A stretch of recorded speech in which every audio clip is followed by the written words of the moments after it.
sa pagpapatuloy ng ating istorya. Sa mga sandaling yun, matatanaw si Yeping na walang kapaguran at walang humpay na nag-eensayo ng kanyang kasanayan sa espada. Bawat indayog ng kanyang kumikislap at nagliliwanag na espada ay tila isang sayaw na hinahaplos ng hangin, mabilis, malinis, at puno ng matatag na determinasyon. Kasabay nito, maririnig ang tinig ng salaysay, matapos ang kalahating araw ng walang tigil na pagsusumikap, sa wakas ay lubos nang naunawaan ni Yeping ang apat na kulog na galaw ng espada. Maya-maya, huminto siya, nakayuko, habol hininga, at mahigpit na nakahawak sa espada na nakatarak sa lupa, sa tinig na matatag at puno ng paninindigan, mariin niyang sinabi, ngayon, sa apat na kulog na teknik ng espada, ang natitira na lamang ay ang mismong diwa ng apat na kulog na espada. Pagkatapos, dahan-dahan siyang naglakad patungo sa batong kinalalagyan ng martial arts manual na ibinigay ni Su Changsu, habang papalapit, muling nagsalita si Yeping, puno ng pagninilay, bagaman hindi kailanman sinabi ni nakatatandang kapatid kung gaano kahirap maunawaan ang diwa ng espada, batid ko na ito ang mismong kalooban ng teknik, isang bagay na hindi dapat lapitan ng padalos-dalos. Idinugtong pa niya habang nakatitig sa manual sa kanyang harapan, kung hindi mo ito maunawaan, maliit na bagay yun, ngunit kung mali ang pagkaunawa mo rito, tiyak na kapahamakan ang kahihinatnan, bahagya siyang ngumiti, may halong paghanga, at nagpatuloy, hindi niya ito ibinigay noon o sa ibang panahon, kundi eksakto sa panahong ito, malinaw na iniiwasan niyang ako'y magpadalos-dalos at magkamali sa pag-unawa sa diwa ng espada.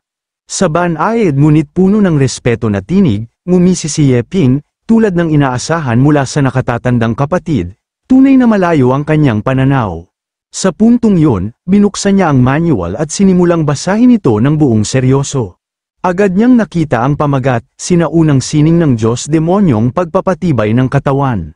Kasabay nito, umalingaw sa kanyang isipan ang mga salitang nakasaad sa loob. Ako si Dao Venerable Maxuan, isinilang bago pa man malikha ang langit at lupa, at nakalampas sa 360 milyong pagsubok. Sa huli, nakipag-isa ako sa Dao at naging isa sa sansinukob. Ang pamamaraang ito ng paglinang ay natamo ko sa pamamagitan ng aking pag-unawa sa langit at lupa. Lahat ng bagay sa ilalim ng langit ay nagbibigay halaga lamang sa espiritual na paglinang, ngunit hindi nila batid ang kapangyarihan ng paglinang ng katawan, na itinuturing lamang ang pagbubuhat ng bundok bilang sukdulan. Ngunit ang tunay na paglinang ng katawan ay kayang abutin ang araw at buwan, pitasin ang mga bituin, tumawid sa kalangitan gamit lamang ang laman, at wasakin ang lahat ng nilikha sa isang suntok. Ang pinakamataas na antas ng paglinang ng katawan, sa aking paniniwala, ay dapat tularan ng mga Diyos at demonyo, taglay ang banal na laman loob at banal na dugo ng mga Diyos, at ang tunay na katawan ng isang demonyo, sa gayon lamang matatawag na Diyos-demonyong katawan. Nang mabasa yun, napanganga si Yeping, at ang kanyang mukha ay biglang dumilim, sa sarili niya'y bulong niya, banal na laman loob at katawan ng demonyo, isang suntok na kayang lipulin ang lahat ng nilikha, isang salita, matindi. Nagpatuloy siya sa pagbabasa, may halong pagtataka at pag-aalinlangan sa kanyang mga mata. Ngunit ang paglinang sa pamamaraang ito ay nangangahulugan ng pagdanas ng hindi masukat na kalupitan. Hindi ito kayang matutunan ng karaniwang tao, tanging yaong may dakilang kalooban, walang hanggang pagtityaga, at pambihirang karunungan lamang ang makakasanay nito. At sa huli, tila hamon na ibinulong ng hangin, handa ka bang harapin ito? Sa sandaling yun, ngumisi si Yeping ng may halong paghamak at kumpiyansa, saka mariing nagsalita, ano ba yan? Anong uri ng paglinang kung walang hirap at paakit? Idinugtong pa niya, puno ng matatag na paninindigan, ang titulong hari ng mga bookworm, na nakuha ko bago ako mapadpad sa mundong ito ay hindi basta-basta lang, sige, tingnan na natin agad kung ano ang nilalaman nito.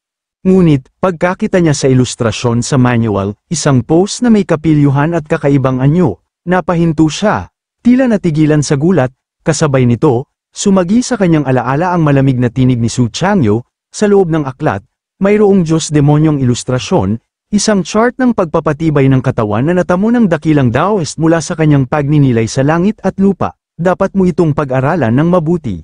Biglang dumilim ang ekspresyon ni Yeping, kunot noo habang nakatitig ng mariin sa kakaibang pose, naiintindihan ko ang loika, pero ang posisyong ito, sobra namang nakakahiya, pasiga pa niyang idinugtong, puno ng inis, sino ba naman ang mag-e-ensayo ng ganitong katawa-tawang posisyon?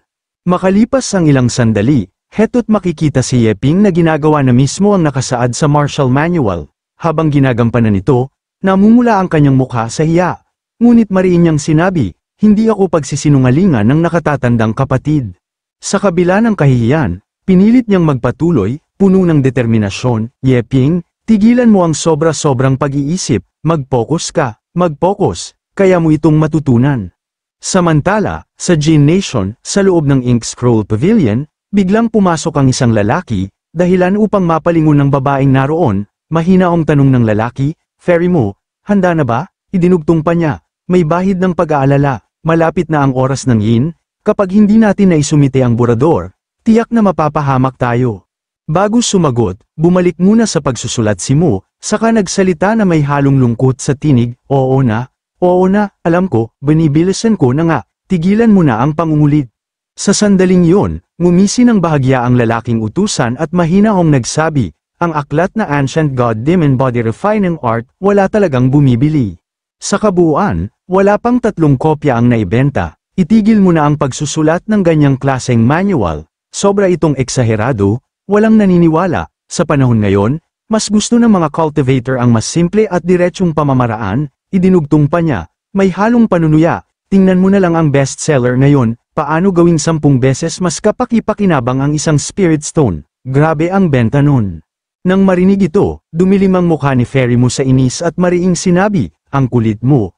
Kung ayaw mo, ikaw na lang ang magsulat. Ngunit sa kanyang isipan, lihim niyang ibinulong, gusto ko talaga yon. Pagkatapos, bahagya siyang lumingon at mahinaong nagtanong, oo nga pala, kumusta na yung ipinahanap ko sa'yo? Agad namang tumugon ang lalaking utusan, may mahinaong ekspresyon, nalaman ko na, sa susunod na taon, opisyal nang magre-recruit ng mga estudyante ang 10 Nations Academy. Ngumiti ng matamis si Fairy mo at malumanay na nagsabi, ay, napakaganda, sa wakas, makakapasok na ako sa academy.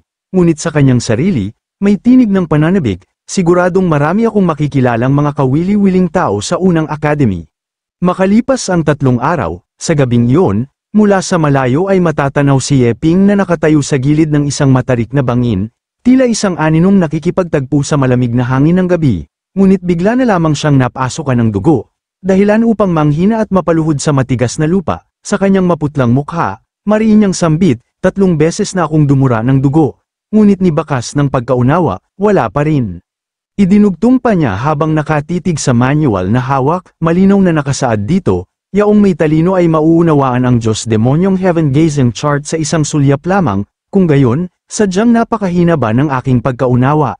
Sa sandaling yun, dahan-dahan siyang tumayo, pinipigilan ang panghihina, at sa tinig na puno ng apoy ng determinasyon ay mariin niyang sinabi, hindi pa tapos ito, isa pa, habang mas nagiging mahirap, mas sinusubok nito ang tibay ng loob.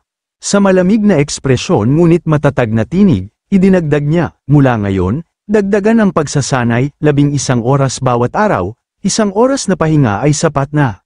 Pagkatapos, tumingala si Yeping, matalim ang tingin na tila tumatagos sa dilim ng kalangitan, at buong lakas niyang ipinahayag, kung hindi sapat ang aking talento, kailangan kong magsikap ng higit pa kaysa sa iba, hindi ako titigil hanggat hindi ko lubos na nauunawaan ang pamamaraang ito ng paglinang. Kinaumagahan, makikita si Yeping na nakatayo sa gilid ng bangin, ginagawa ang kakaibang pose and gesture na nakasaad sa manual, mariin niyang sambit, puno ng konsentrasyon, mag-isip ka, Yeping, kailangan mong patuloy na mag-isip, habang mas simple ang anyo ng isang cultivation method, mas malalim ang kahulugan na taglay nito, at kabaliktaran, habang mas malalim ang prinsipyo, mas simple ang paraan ng pagpapahayag nito. Pagsapit ng gabi, patuloy pa rin si Yeping sa parehong posisyon, tila isang estatwang nakaharap sa kawalan, ngunit sa kanyang dibdib ay nag-aalab ang determinasyon, gaya ng kasabihan, ang dakilang daw ay ang mismong kasimplehan, ang heaven-gazing chart na ito. Kung isasalin sa pinakasimpleng prinsipyo, ito ba'y pagmamasid sa kalangitan, o pagmamasid sa lahat ng bagay, o marahil ito'y tumutukoy sa isang malawak na pananaw, isang dakilang perspektiba. Hanggang sa dapit hapon, nananatili pa rin siyang nakatayo, hindi gumagalaw, patuloy sa pagsasagawa ng posture, mariin niyang sambit, hindi, tila lahat ng iyon ay masyadong mababaw. Kung gayon, ano ang tunay na diwa? Minsang nabasa ko sa isang aklat ang tinatawag na 3 mata at 6 na pananaw, ang 3 mata ay ang mortal na mata, ang mata ng langit, at ang mata ng Dharma. Idinugtong pa niya, kahit ramdam na ang pagkainip sa paulit-ulit na ginagawa, ang mata ng langit ay tumutukoy sa isang uri ng pandama na lampas sa karaniwan, kayang makita ang higit pa sa anyo at masilip ang mga bagay na hindi kayang maunawaan ng mga mortal. Patuloy ang kanyang bulong habang nakakunot noo, pilit inuugnay ang mga nakasaad sa manual, ang mata ng Dharma. Kung tama ang alaala ko, ito ay mas mataas na antas ng pagkaunawa, isang pananaw na nakakakita sa mismong diwa at mga batas ng lahat ng bagay. At sa tinig na puno ng paninindigan, mariin niyang idinagdag, hindi ako maaaring manatili sa mababaw na paningin ng isang mortal, kailangan kong magsikap na maabot ang mas mataas na antas, upang masilip ang diwa at ang mga batas ng lahat ng bagay. Sa puntong ito, bahagyang yumuko si Yeping, ramdam ang bigat ng pagod na tila dumadagundong sa bawat himaymay ng kanyang katawan, ang kanyang noo ay mariing nakakunot, at sa mababang tinig ay binitiwan niya ang mga salitang puno ng lalim, ang diwa at mga batas, isang mas mataas na antas, heaven-gazing, Dharma eye.